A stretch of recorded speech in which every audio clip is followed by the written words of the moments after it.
Реда қызым, біздің мына Береке аспаздық студиясына қош келдің.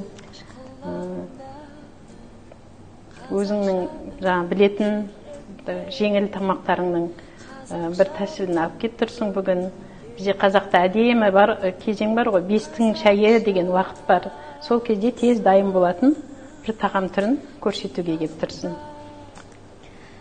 Қош көрдік. Ең бірінші қазір сіздерге песочный самса дегеннің қазір рецебімен бөлісетін боламын. Яғни бұл песочный самсаның рецебін білгісі келіп жүрген қыз-келіншектер өте көп. Ең алдымен бізге ұн керек, яғни жоғарғы сұрыпты ұн.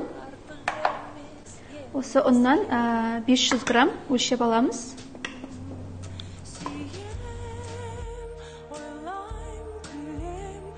Одан кейін ұнымызды дайындап алдық. Одан кейін мінекейіңіздер жұмыртқаның бірінші бір кәдімгі біреуін салып жібересіздер. Одан кейін тек сары уызын ғана саласыздар. Енді 100 грамм қаймақ саламыз. Шым-шым кішкене ғана тұз салып жібереміз. Кез келген майды 72-82% майларды осылай ұнға бірінші аунатып аламыз. Осылай үккіштен өткізіп, ұнды себелеп отырып үккіштен өткіземіз.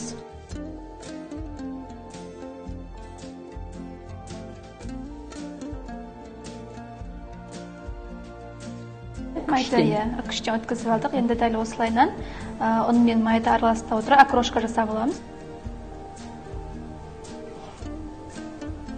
Ұнды осылай әптен дайындап алдық, маймен араластырып.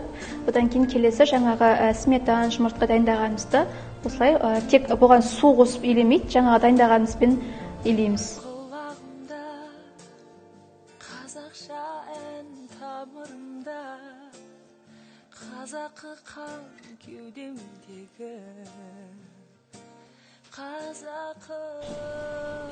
Осылайнан ұн бірігіп әдемі болып иленеді.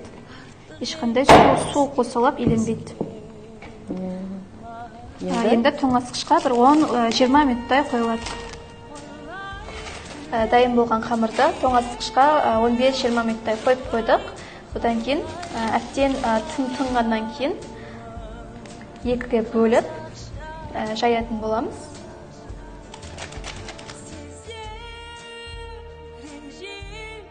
Бірінші біреуін жайып аламыз.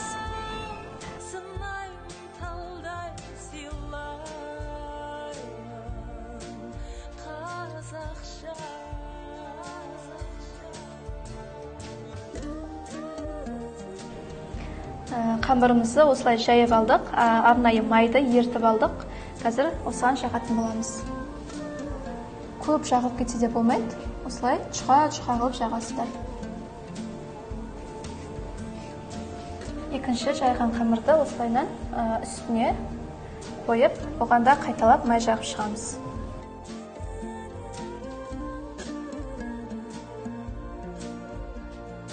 Майымызды жағып болғаннан кейін кәдімгі рулет тәрізді ғып ораймыз. Орағанда ішінде ешқандай ауа қалып қоймау керек. Тығыз қылып ораймыз. Осылайнан орап, енді тоңазытқышқа 1 сағат, 2 сағат қоямыз. Ішіндегі майы әттен қату керек. Дайын болған самсаның тестісі тоңазытқышта қамыры 2 сағаттай тұрды. Енді самсаны істеуге көшеміз. Барлығын бірдей қылып. 37-38 грамм қылып алып өлшей берсеңіздер болады.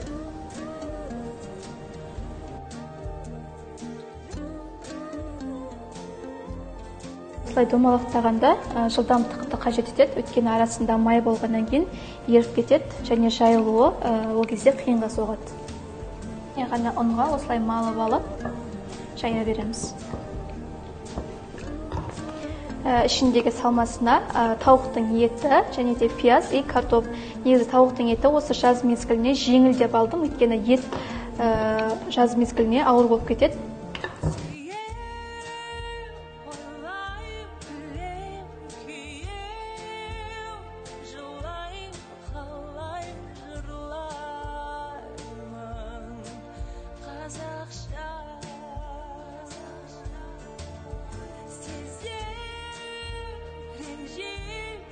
жұмыртқаны жаққан кезде де шұқалап жағу керек. Өздеріңіздің осы қалауларыңыз бойынша бетін әсемдеп сәндесеңіз де болады.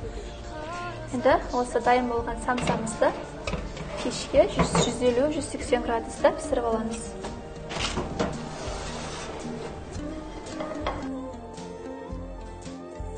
Біздің песочный, яғни үгітілмелі самсамыз пеште 35-40 минут шамасында пісіп шықты. Фариданың керемет самсасы дайын болды. Бестің шайын бірге ішейік.